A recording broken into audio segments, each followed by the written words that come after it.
it's Girls Camp. Hello friends, hello campers, welcome back to Girls Camp. I'm your host, Haley Rawl. I hope you are all doing well. I wish I could hear how you're all doing. I am hanging in there myself. It's been kind of a doozy of a week, to be honest with you. And that is my own damn fault because I ran out of my Prozac, my trusty Prozac, which I have been on for the better part of probably 5 years now. And I always do this thing. It's the same pattern every time where my prescription is running out and I'm like, I need to call and refill it. And then I procrastinate it and I don't refill it. And then I run out of it and I go cold turkey off my medication because I've ran out. And then I get really depressed and anxious. And then it feels even harder for me to call my prescription in, which I do not know why that is a thing, but there is no greater chore for me than calling in a prescription. Last time I got my Prozac refilled, I went to a new doctor because I hadn't gone to a doctor up here in Lehigh. And anyway, it was kind of a whole thing that I had to figure out before I could get my prescription refilled. And so I've been off of my Prozac for like a week and a half. And that is not a good thing to do. You should never go cold turkey off of antidepressants. It's just left me in kind of a crazy emotional place this week, but do not worry. I called and I'm picking up my Prozac refill at 10 a.m. tomorrow morning, and hopefully I can stabilize my mood a little bit because my brain does better with a little extra serotonin from my SSRI. I wanted to mention that because, even though I've been on an antidepressant for so long, and it's literally changed my life, saved my life, I would even say, I still feel a little bit of shame and stigma around it. And I think part of the reason I have such a hard time refilling my prescription is because there's a little piece of me that thinks, I don't really need this. I shouldn't need this anymore, which is odd because rationally I'm fine taking it. But that stigma, that guilt kind of kicks in that I need something to be mentally healthy. I just know that there's a lot of us out there on antidepressants and we might feel different ways about it, but I just want you to know you're not alone. I love my antidepressant so very much. On top of the antidepressant running out, I've also just had a pretty emotional week anyway. I've been going through some stuff with friends that's been really hard for me. And I wanted to mention that too because I don't feel like adult friendships are talked about enough. And I feel like having friendship shifts and changes can be immensely devastating, even as an adult, which is something I didn't anticipate. Anyway, I'm just kind of going through some friend changes and readjusting expectations around some of my friendships that have felt really, really hard. Anyway, I'm not saying this to subtweet anyone who might be listening, but I do just want to mention it again because I have felt kind of isolated in the feeling of working through friendship stuff and feeling so sad about it. I've kind of opened up to a few more people in my life and found that those people have had very similar circumstances and similar hurt around some of their friendships. And again, just want to let you know, if that's something you're dealing with, you are not alone.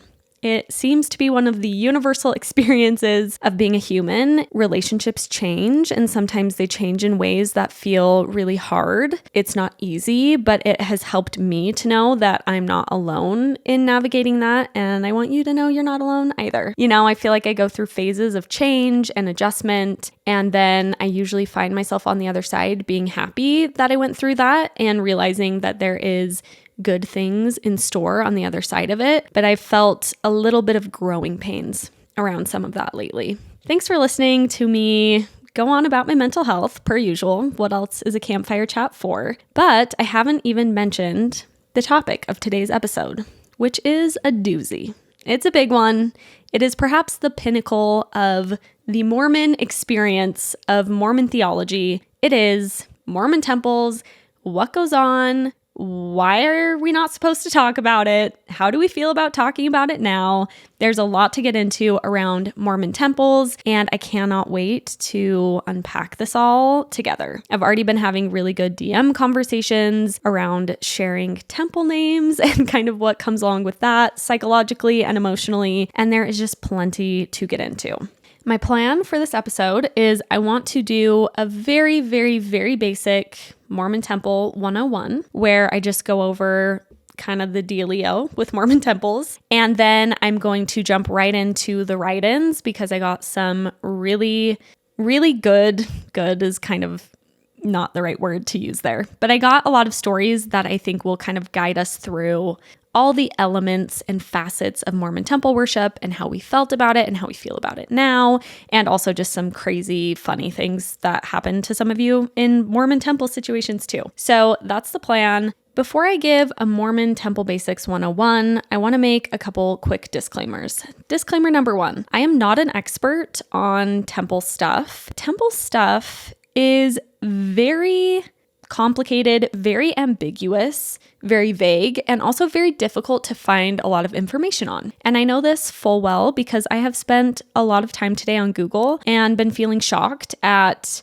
how hard it is to find information about what goes on in Mormon temples. Also feeling shocked that even though I went through the Mormon temple, I've gone to Mormon temples my whole life and done everything there is to do in a temple and served a mission for a church, which its whole ultimate goal is to get people to the temple. I still have a really difficult time articulating what goes on in temples and finding information about temples that feels like it actually speaks to the temple experience. That is, again, just very interesting in and of itself, and in my opinion, is kind of a big old red flag around temple stuff. But I wanted to say I'm not an expert. I'm going to be speaking to what I know and my experience. I will do my best to be accurate and fair, but if I get something wrong, I'm sorry. And if you're listening and you're a temple expert of any sort, if you have any temple history, education, or knowledge, please email me because I would love to do a more theological, doctrinal deep dive on temple stuff with someone who knows their shit better than I know my shit. The second disclaimer I wanted to make is I know that temples are a particularly touchy subject for Mormons, maybe even post-Mormons. I believe that is because there is intensely deep indoctrination around keeping what goes on in the temple secret. And people can argue sacred versus secret all they want. In my opinion, I think it's secret. I think that secrecy is intentional, and I think it works really well to get people afraid about talking about temple experiences. It has been interesting as I've prepared for this episode to even feel some of that come up for me, some fear around sharing about the temple, even though I do not buy into anything around Mormonism anymore. I keep finding myself thinking, is this okay to talk about? And then I'm like, oh, wait, yeah, it's fine. I can talk about it. I experienced it. I no longer have to abide by the rules of secrecy that Mormonism taught me around temple worship. I can talk about it. We can talk about it, but it's scary and it feels different than other Mormon stuff. I just wanted to say that I also know the temple is very sacred and special for some people, and that is their experience. And I can honor that, but I can also honor my own experience, which is that it was deeply uncomfortable for me, and the further I get from it, the more problematic I find it. That's what I'm going to be talking about. So if you're listening as an active Mormon or progressive Mormon, of course, you are always warmly welcome, but I'm going to be talking about temple worship openly, talking about what goes on. And I also am sharing my experience, which was not great, generally speaking. So if that's something you want to participate in, that you want to listen to, listen along, but I just wanted you to know that's what we're doing here today. Okay, explaining temple worship is tricky, as I just said, and I don't want to spend too much time getting mired in the details, so I'm going to do my best to just kind of barrel through, get the gist of what goes on in the temple out there, for those who don't know, or for those of us who need a refresher. And I'm not going to be digging into much of the intricacies of it, just kind of setting the stage contextually. And then I think as we jump into these stories, we will start to kind of tease out the different facets of temple worship and probably talk about different details of it. But I do want to say, if you do not know anything about temples, what I would recommend doing is going on Reddit or YouTube, looking up Mormon temple endowment session. There are people who have filmed it. Some people have snuck their phones in and filmed stuff that goes on in the temple. I would watch that. That's going to do a way better job at giving you a feel for what goes on there than anything I can explain, because it's just weird and hard to explain. So my first interaction with the temple was as a 12-year-old. You can start going to the temple when you're 12 to do baptisms for the dead. Yes, you heard me right. You go to the temple and you get baptized again by proxy for people who have died. And the thinking around this is that if people have died without getting baptized, you are giving them the chance to accept the baptism that you're doing on their behalf. There are some ethical implications, in my opinion, around doing, quote, temple work or performing religious rituals for other people that are dead and cannot consent to having that done for them. But they do say the people who you get baptized for have the opportunity to accept that or not. But even still, there's already some ethical implications coming into play. When I was 12, I was not really worried about the ethical implications. What I was worried about when I went and did baptisms for the dead was being in a white jumpsuit, which is what you wear when you get baptized, and not wearing underwear underneath. They give you a little sports bra to wear, and I'm trying to remember if they give you underwear or if you don't wear underwear, because some of you wrote in about this. So maybe we will revisit that question. But you're wearing a white jumpsuit and you go into water to get baptized, and you'll get baptized for 10 different people who've died. You're getting baptized for and in behalf of this person. Dunk. Again, dunk. And you get dunked. Bam, bam, bam, 10 times in a row. The fear of mine, the anxiety I had as a 12-year-old girl, is that I was going to start my period in my white jumpsuit and or in the water. Because again, you're wearing a white jumpsuit, you don't have any underwear on, and you're in the water. And I just remember the whole time just being like, I'm going to start my period. I just know it. Also, the temple is white, so anywhere you sit is white. A lot of you wrote in about the same fear of starting your period in the temple. Other than that, as a 12-year-old, I was kind of down for baptisms for the dead. You go put on the jumpsuit, you get in some warm baptismal font water, you get baptized, no big deal. You get dressed, and then you go get confirmed for those same people, which is just a blessing, laying on of hands. And that's kind of what you do in the temple until you are old enough to take out your endowment. The endowment session is mainly what we think of when we think of going and doing temple work. You can do an endowment when you go to the temple, initiatories, or sealings. Sealings are when you go get married in the temple. If you get married in the temple, you get sealed to your partner. And then when you go back, if you want to go back and do sealings, again, you're doing it for dead people by proxy. So you only go and do your own temple work once. The sealing, the initiatory, and the endowment. And then anytime Mormons go back to the temple, they are doing temple work for people who have died, going through the motions, because apparently that's what God requires, is that the motions are physically gone through in order for the dead people to take those covenants for themselves. So you can go and do sealings, which is when you get married, you kneel across an altar, you agree to be sealed to the other person, pretty straightforward. You can do initiatories or an endowment, but when you go through for your first time, if you go through, when people go through for their first time, you go and do an initiatory and an endowment session. The initiatory, how do I explain this in a way that's going to make any sense? Basically, you go into a little room, you are blessed as a woman by a woman or as a man by a man. You are blessed, the different parts of your body are blessed in a blessing that is spoken to you. Then they rub oil on your head at one point as part of the blessing, and that's kind of the initiatory.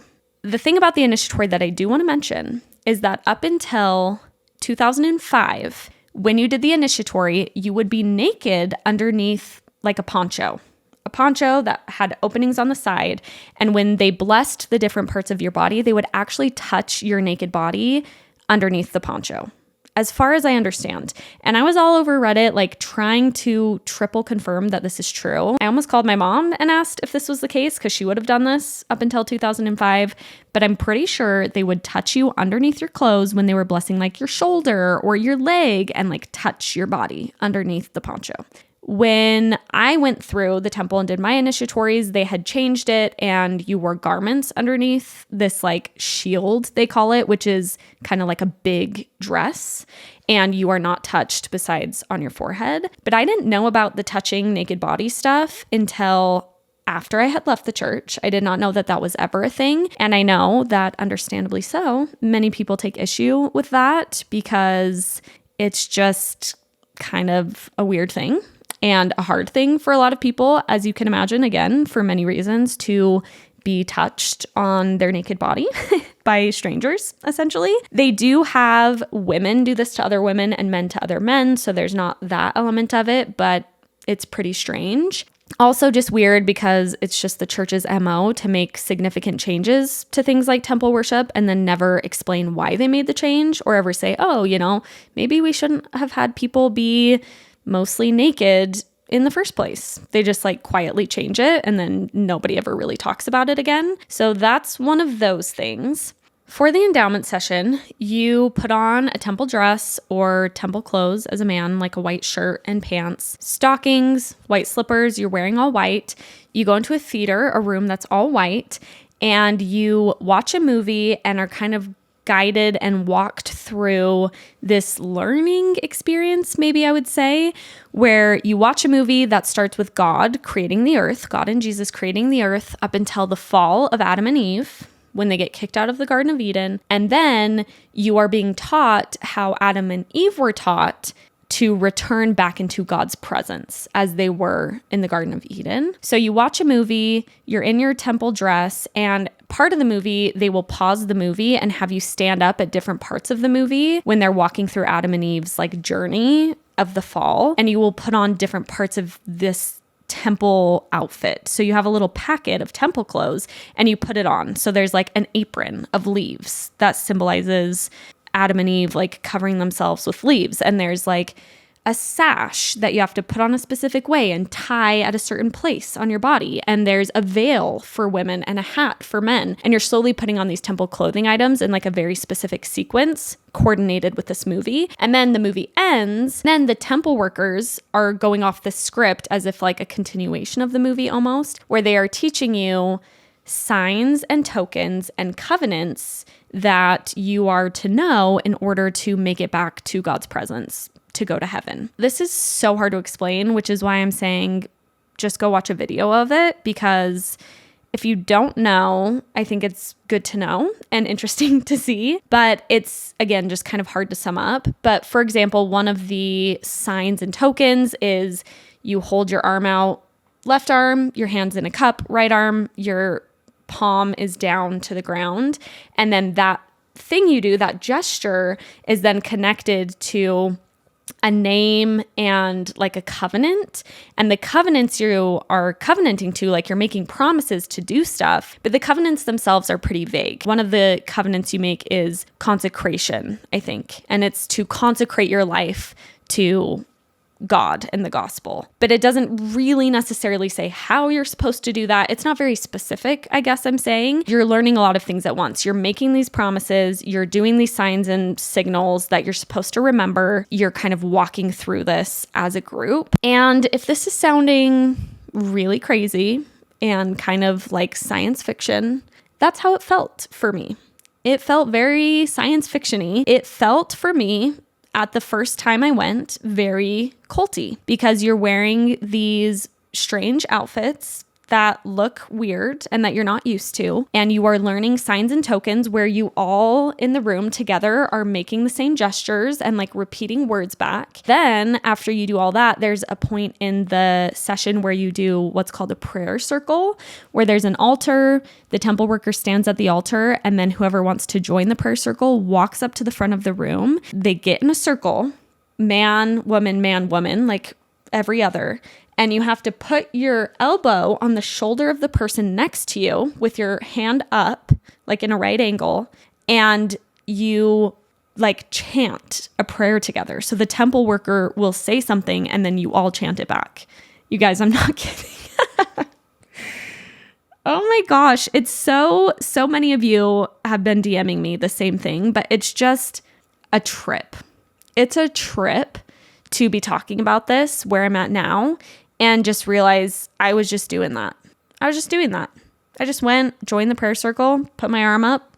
The women have to put the veil over their faces at this point, putting a veil over my face and like chanting words in a group, in a circle, chanting like prayer things.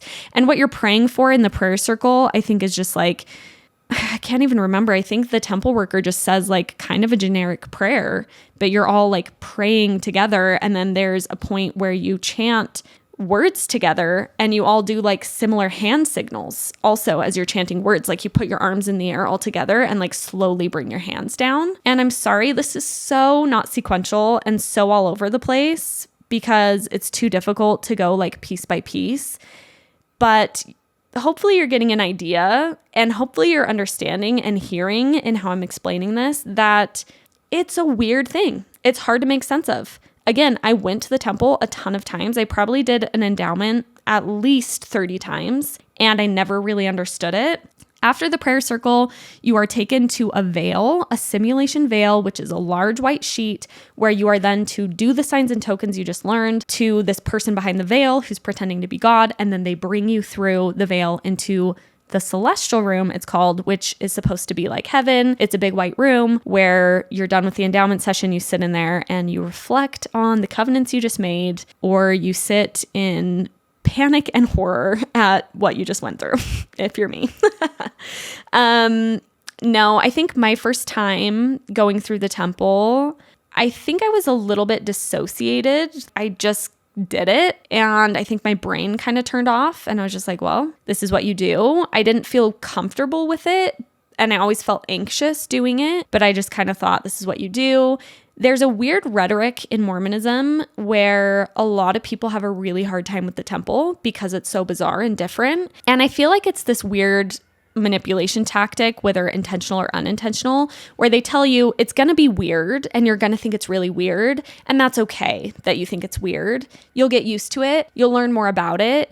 And you'll eventually love the temple and find a lot of peace there. And so you're kind of prepared to feel weird. And then when it feels really, really weird, you're like, oh, well, you know, I guess this is what it is. You feel weird and then you get used to it, or you learn something sometime that makes you feel better about it. And for me, as I continued to go back to the temple because I thought I needed to be a good Mormon and a good person, I always felt deeply, deeply, deeply anxious there. I felt bored out of my mind because it's very long and boring to do an endowment session. And B, I just felt a lot of dissonance. It didn't make sense to me. It didn't feel like it was helping me or anyone in any tangible way.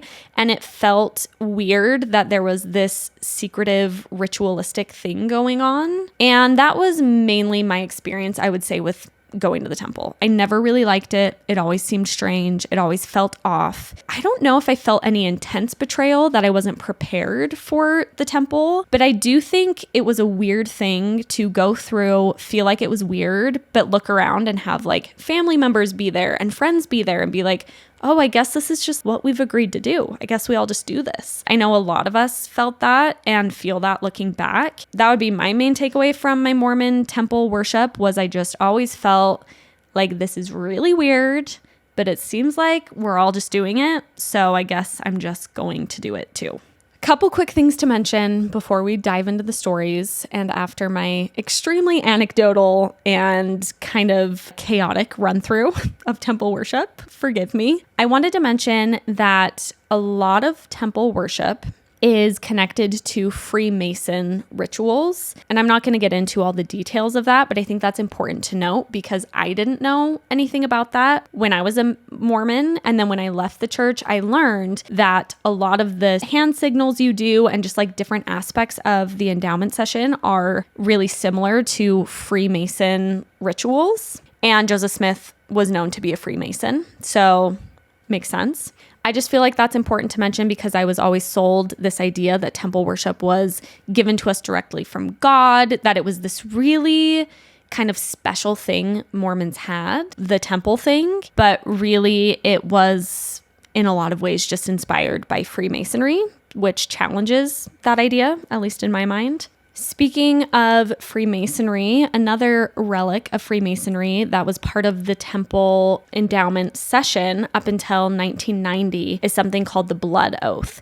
And let me just read this quick little blurb about the blood oath. You know, just casual, a blood oath. Okay, this is on Wikipedia, I know, but they cite their sources. Go check my sources if you think it's not legitimate. In Mormonism, a penalty was an oath made by participants of the original Nauvoo endowment ceremony instituted by Joseph Smith in 1843 and further developed by Brigham Young. Mormon critics refer to the penalty as a, quote, blood oath because it required the participants to swear to never reveal certain key symbols of the endowment ceremony, including the penalty itself, while symbolically enacting ways in which a person may be executed. The penalties were similar to oaths made as part of a particular rite of Freemasonry practiced in New York at the time the endowment was developed. During the 20th century, the LDS Church softened the graphic nature of the penalties and in 1990 removed them altogether. This is important to mention because that means that up until 1990, people in the Mormon temple were promising to not reveal what they were learning in the temple on threat of actual death and mimicking slitting their throat, mimicking cutting their stomach open and their bowels, guts falling out. That was part of the Mormon temple endowment session. So I think it makes a lot of sense why there is such an intense fear around speaking about what goes on in the temple, because it used to be up until 1990, not all that long ago, that in the temple you were actually promising not to reveal what happened upon threat of killing yourself. In the temple endowment session now, you also are told, do not reveal the signs and tokens to anybody. It's a really big deal. You think you're promising to God, don't tell anybody these signs and tokens.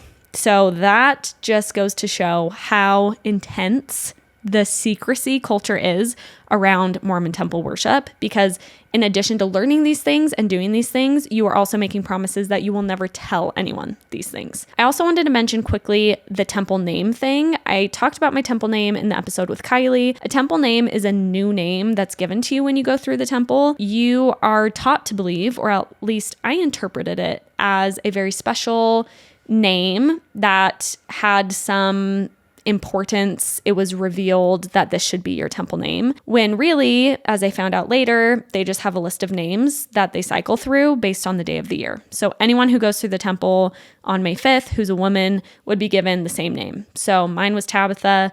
Anyone who went through that same day, no matter where they were in the world, they would also be given the name Tabitha. By the way, if you've DM'd me and let me know that your temple name is also Tabitha, like mine, I love that so much. What a special reclamation of something that is steeped in so much secrecy and weirdness to be able to be like, hey, like I'm a Tabitha too. I absolutely love that. I think the whole temple name thing is really crazy because there is a lot of fear around sharing your temple name specifically. And it wasn't until a long time after leaving the Mormon church that I felt like I could tell people my temple name, because I still felt a deep fear and a deep, deep shame around revealing that piece of information, which A, was about myself, and B, is arbitrary, I think, now in retrospect. I think that speaks to the intense level of fear that gets pounded into your brain as a Mormon. To have so much intense secrecy around something is never healthy, in my opinion. Never ever healthy, gigantic red flag. That was a bit of a chaotic run through, as I said. Very anecdotal, very chaotic, but it is what it is. I cannot talk for weeks on end about the intricacies of everything that goes on at the temple. I'm going to jump into the stories and we can kind of start to dig into these other details as we go along. Okay, first submission. When my husband and I were married, we tried to go to the temple once a month-ish because everyone had told us how important it was. But the endowment session was so anxiety-inducing to me that I'd only agree to go do sealings. Same. I always convince Bentley, I'll go to the temple, but only to do sealings because they're way faster and way less stressful. At the time, the birth control I was on had some weird effects on my circulation. So one time I'm there kneeling at the altar for 5 to 10 minutes at a time doing sealings, and next thing I know, I'm waking up on the ground and my husband and some random men are trying to help me up. I had fully passed out because I was kneeling too long, and I ended up in some tiny medical room with an elderly temple worker who pushed orange juice and crackers on me for a while, then asked me if I like steak and told my husband to take me to Texas Roadhouse immediately. She also said apparently this happens semi-often. I was active for 8 more years after that, but avoided the temple as much as I could get away with. The anxiety always outweighs any peace people had promised. 1,000,000 times yes. Whenever I was in the temple, I had a lot of bodily reactions. I remember always feeling kind of faint and lightheaded and almost disoriented. And I think I was probably just having low-grade panic attacks.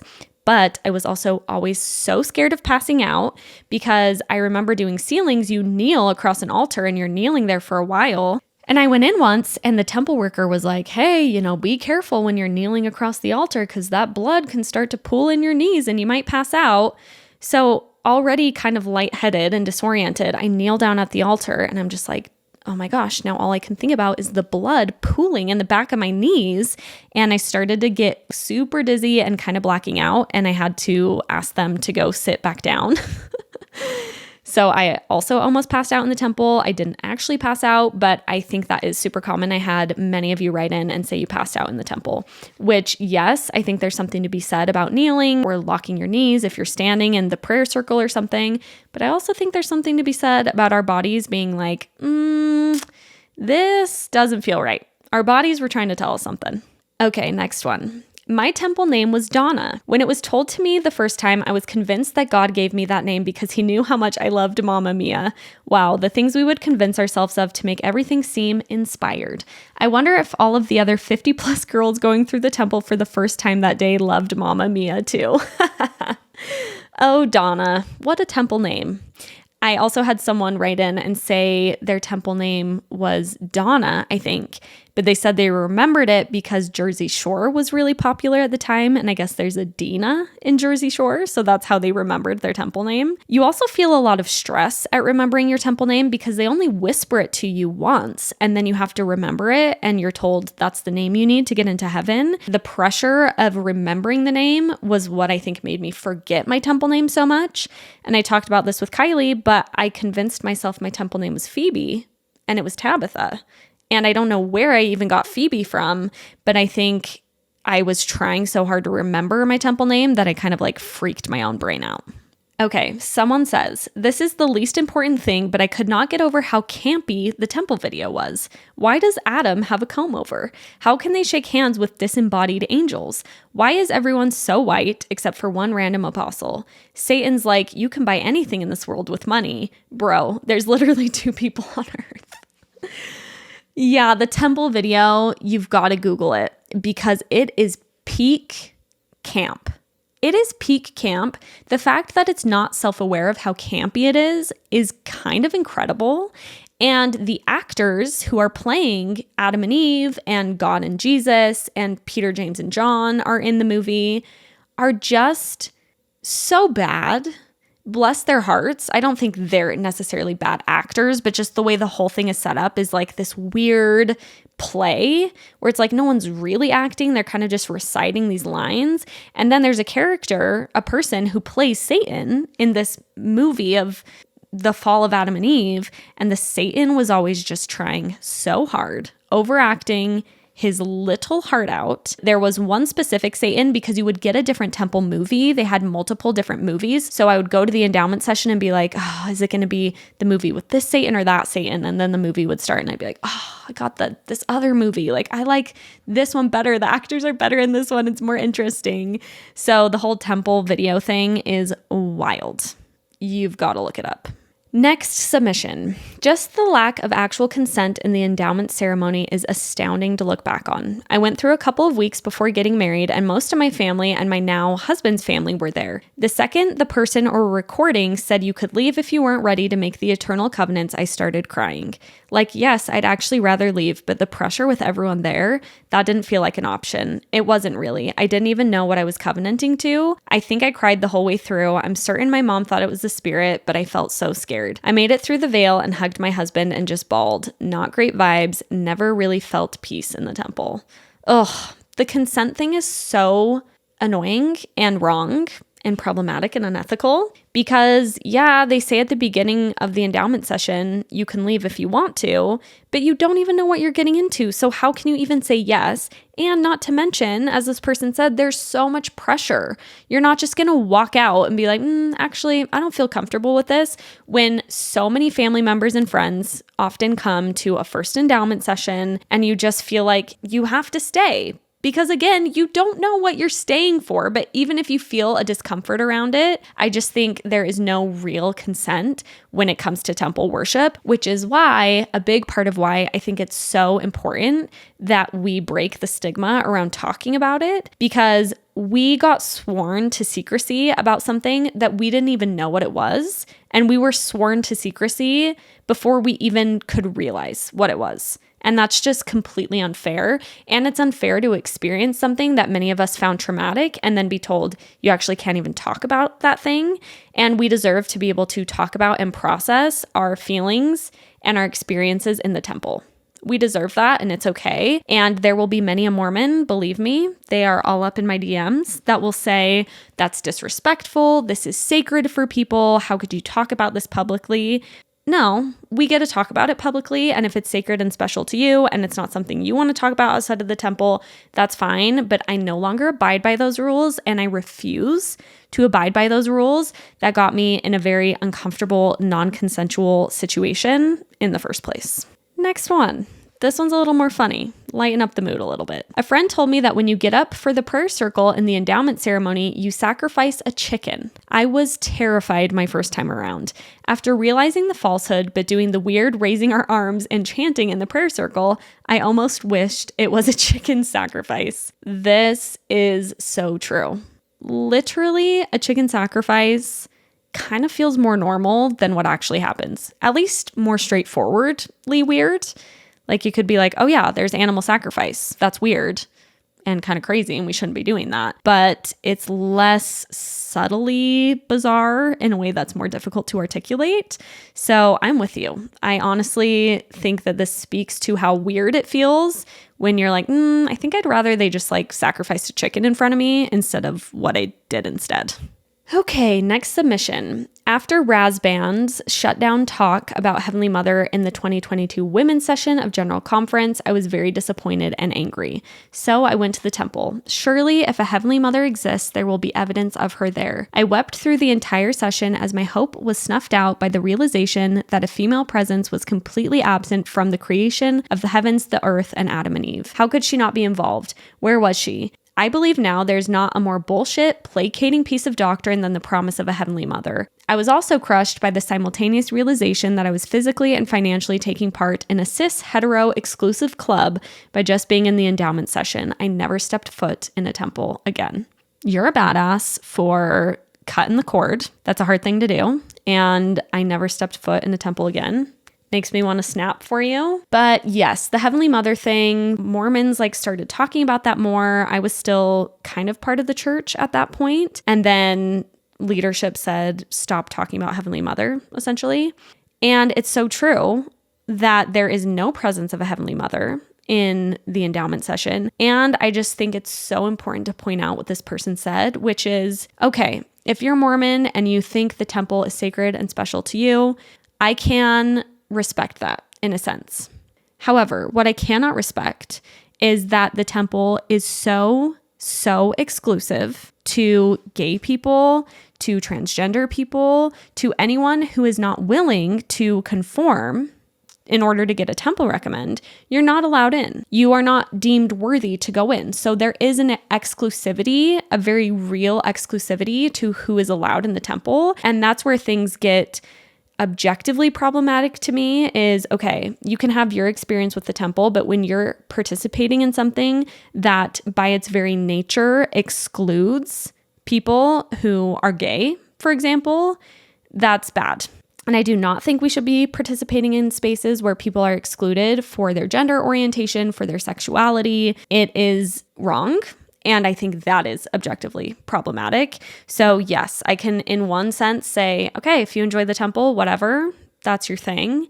But that's where it gets problematic for anyone who's like, I love the temple. And it's like, well, yeah, you're allowed to because you're cisgender and heterosexual. And that's a space that very intentionally excludes people who do not fit inside that box. Next write-in. My second time ever going to the temple, I went by myself. I still didn't understand the whole thing with the new name. So once I got to the celestial room, I asked a temple worker what it means. She told me it's not something we talk about and that I would need to talk to a member of the temple presidency about it if I wanted to ask questions. She walked me to the temple president's office and had me sit on a chair outside to wait. I sat and waited, feeling like I was sitting outside the principal's office. The longer I waited, the more I felt like I was in trouble. After about 15 minutes or so, I decided to give up and leave. I felt like I was being encouraged to go to the temple more, but never allowed to ask questions about it all, especially not the question, why? The next time I went, I saw a woman in the celestial room kneeling by a chair to pray. I decided to do the same. In the middle of my prayer, a temple worker interrupted me and told me that we don't kneel to pray in the temple. I was just a kid, 19 years old, trying to understand what was going on and do the right thing. But I was scolded and made to feel stupid the first 2 times I went on my own. The temple felt like a place where I was supposed to just be quiet and do what I was told. We were supposed to ask questions and go back to learn, but I guess we can only ask the right kind of questions and be shamed in the learning process. Oof. I just feel that. I feel that feeling of being like, I'm just here. I'm just like trying to make it work.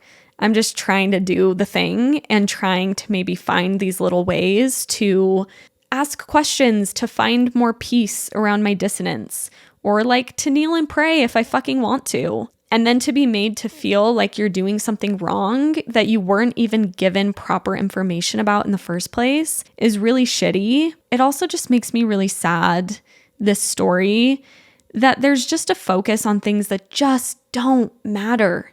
It just shouldn't matter. And especially in a place that's supposed to be the pinnacle of peace and worship, where you're supposed to feel so close to God and to Jesus, and then to be really micromanaged in how you want to go about that and be told you're breaking the rules because you want to kneel and pray when it's not disturbing anyone is so upsetting to me. And I think it's just a really good example of how far off the mark the temple always felt. Like it just didn't feel like it was doing anything good. And it didn't feel like a place I could go and feel safe and feel connected to God. It felt like a place I had to go and do things in a very specific, very meticulous, right way. And it gave me so much anxiety that I was going to do it wrong. And that's a very real fear that you feel. And there's a lot of guilt and shame on feeling like you're worshiping incorrectly in the temple. And the whole idea of even worshiping, quote, incorrectly is so against everything that I believe now that it just upsets me. And I also feel that brought up a lot for me. So thank you for writing that in. And I'm sorry that you went through that because it's so shitty and so annoying. Next submission. I was 19 when I went through the temple, and before I went through, a young women's leader who I was close to at the time, and who is still a faithful member of the church today, pulled me aside and said, "You should know the first time I went through the temple, my first thoughts were, oh my gosh, this is a cult." And then she smiled and said, "But it's okay. It's such a wonderful spiritual experience." If this doesn't sum up the Mormon mentality around the temple, let me repeat that. Oh my gosh, this is a cult, but it's okay. It's such a wonderful spiritual experience. It's so interesting because even in the Mormon church, there's this rhetoric that the temple is weird. And it's like, oh no, it's weird and it might feel kind of culty and like, oh, haha, you don't know what's going to happen. But it's so spiritual and wonderful. And it's the best, most peaceful place on earth. And it's like, how can it be both things? And if it is so wonderful, then why in the same breath did you say it feels like a cult? There's something to be said. If a lot of people are feeling like it's culty, but then the rhetoric is like, yeah, but just get over it, or, it gets better, you figure it out. Well, why does it have to be culty in the first place? Maybe let's just not make it culty, or question, really critically look at why it feels culty and if that's a good thing. It's so funny because I do feel like even Mormons will acknowledge that it's strange and cult-like, but in the same breath be like, but it's so lovely and wonderful though. And then when you go through the temple, I may have mentioned this before, but then when you go through the temple, you feel like, oh, okay, other people think it's culty too, so I guess that's just part of it. But I guess it's culty and it's wonderful. And then you're not able just to be like, oh, this is culty and I don't want to be part of a cult, so I'm going to like get out of here, because you've already been trained to say, oh, maybe it's a little culty, but it's also wonderful and I just don't quite understand it yet. And that's really tricky, really manipulative messaging that I think borderlines on mind control, if it is not just mind control, whether intentional or unintentional. Next write-in. When my shelf started breaking, I used to go to the temple every dang week and even volunteered as a temple worker for a while because everyone said it was the most peaceful place on earth. But I've never felt lonelier than when I sat in the celestial room week after week by myself without my friends or family, and all I could think was, this is what heaven's going to be like, and it was just so terrible that I started dreading the temple. Yeah, that's hard. It speaks, again, I think, to the exclusivity of the temple. There's this thing where it's like, oh, this is what heaven's going to be like. And you start to feel, oh, there's people I love that aren't allowed in this version of heaven, again, for things like their sexual orientation or for life decisions they're making that don't seem like should exclude them from heaven. I also think this speaks to the general vibe of the temple, which I will share my thoughts on. I find the temple very sterile. And I talked about this when I went through the temple open house, because I went through the temple open house in Saratoga Springs where it's open to the public, so you don't need to recommend to go. Walking through was so wild because I realized that when I used to go to the temple, there was still this belief that I had that was able to kind of put some sort of a feeling onto the temple experience, that I was able to make it feel important or peaceful, maybe, in a way, because it is white and it is quiet. And there was something about that I think I found peaceful in certain ways as a member. But walking through it now, as someone who no longer believes all of those things that kind of cushioned my temple experience when I was a Mormon, it was so odd to be in the building and just realize how much I just didn't like the building. And don't get me wrong, I'm not saying that in order to connect spiritually, you need to be in like the perfect setting and environment and the lights need to be dimmed just right. But like the lights kind of need to be dimmed just right, in my opinion. And if I'm going to have a spiritual connected experience, there are things that I want to have in my environment.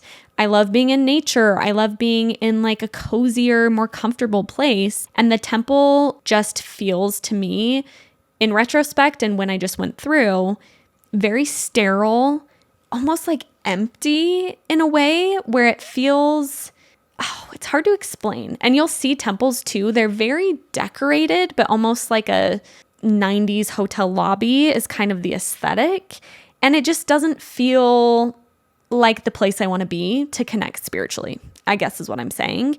And I'm thinking about being in the celestial room where it's just bright, super bright lights, white couches, white everything.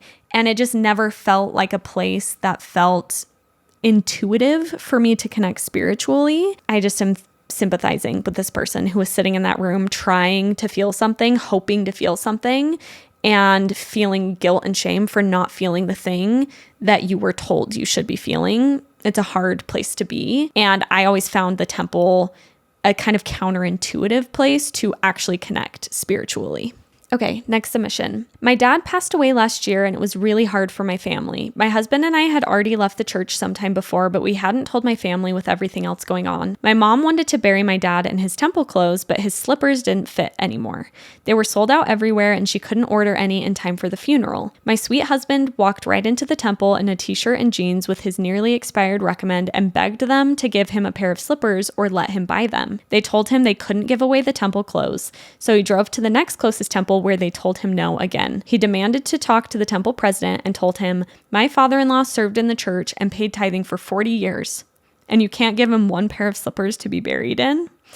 The guilt trip worked and he came home with the slippers. He said if they told him no, he would have just stolen them from the temple clothing rental anyway. I'm very teary. I just think that sentence got me, where it says, my father-in-law served in the church and paid tithing for 40 years and you can't give him one pair of slippers to be buried in. Imagine denying someone that someone who says, hey, my dad just died, my father-in-law just passed, and it's important for his wife that he be buried in his temple clothes, because that's what a lot of Mormons do. Most Mormons, I think that's typical. You get buried in your temple clothes when you die. And for them to say no. Hello.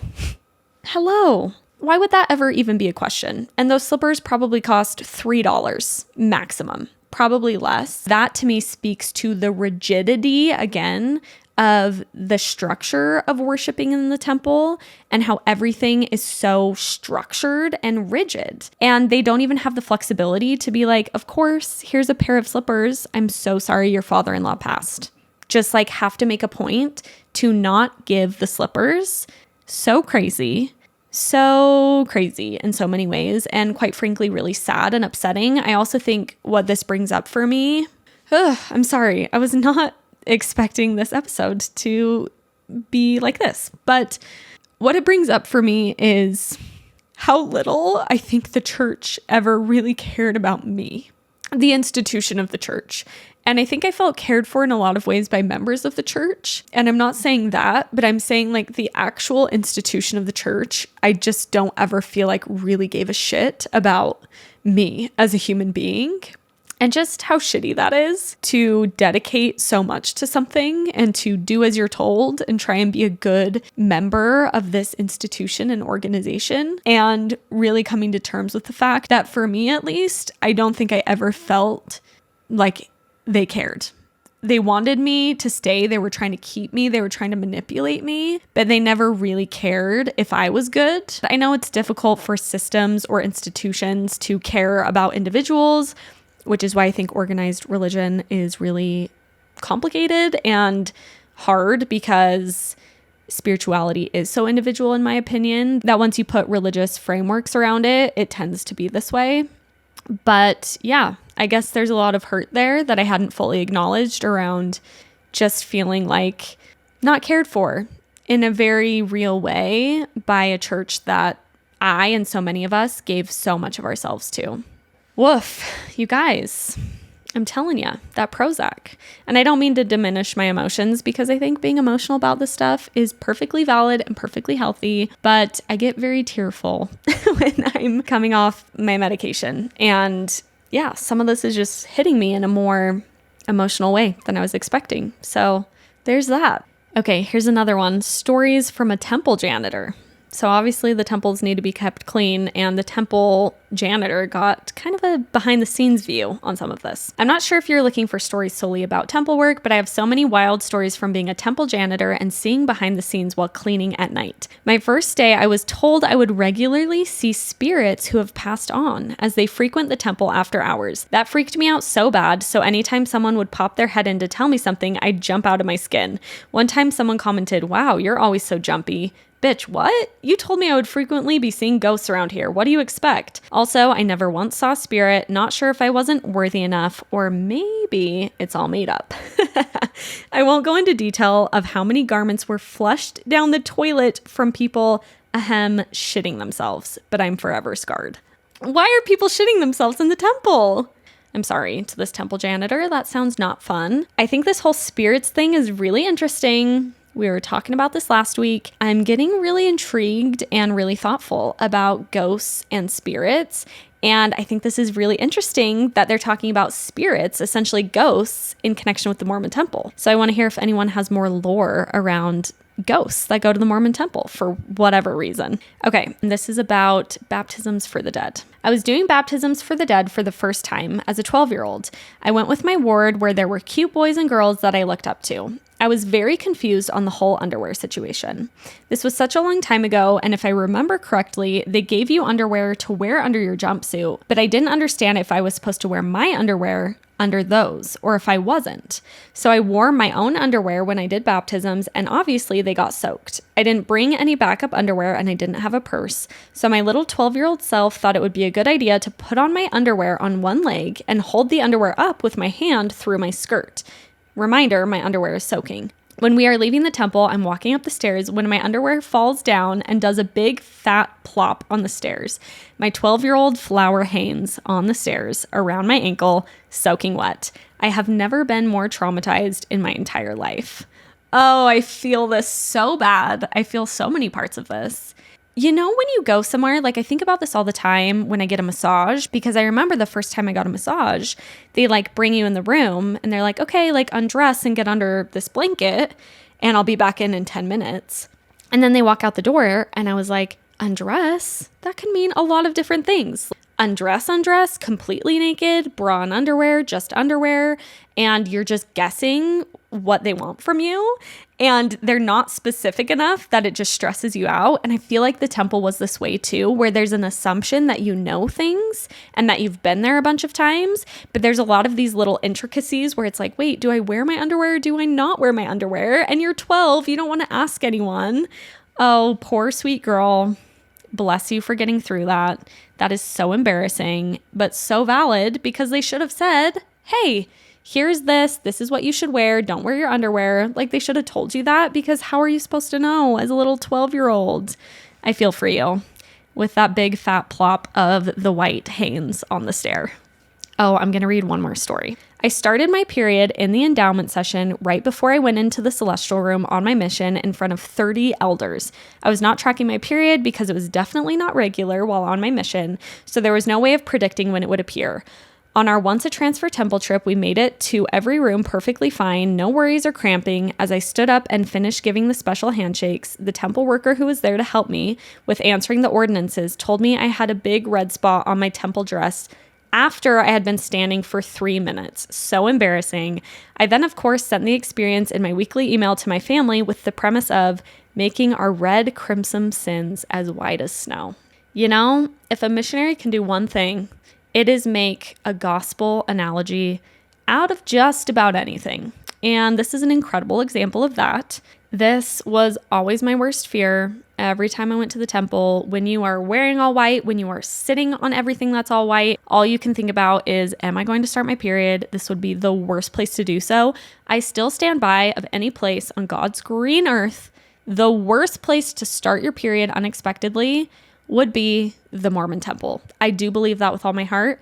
And I probably spent 80% of my time in the Mormon temple worried I was going to start my period whenever I was there. Okay, for this last story, I have to explain one more thing. Mostly the endowment sessions have that video I talked about, but some endowment sessions are live sessions, which means there are people in front of you reenacting God and Jesus and Adam and Eve and Satan, like the story of all of that, but they are reenacting it live, like a play. I never went to a live session, and now I'm kind of sad I didn't, because if the video was campy, that would be campy times 1,000 to watch that being played out before you by non-actors, just temple workers. But listen to this submission. I was in a live endowment session, and the old volunteers playing the roles could not remember their lines. You could hear them whispering over the loudspeaker, "Satan, that's your line." Satan, that's your line, because someone was playing Satan and forgetting their lines, which fair, because the lines being spoken are strange and there's a lot of them to memorize. That's another thing. Temple workers, their ability to memorize all of that stuff you have to memorize is crazy. I mean, a lot of them are just really old, so they've just been in the temple a really long time and, you know, probably remembered through repetition, but also impressive to store all of that in your brain, especially as you get older.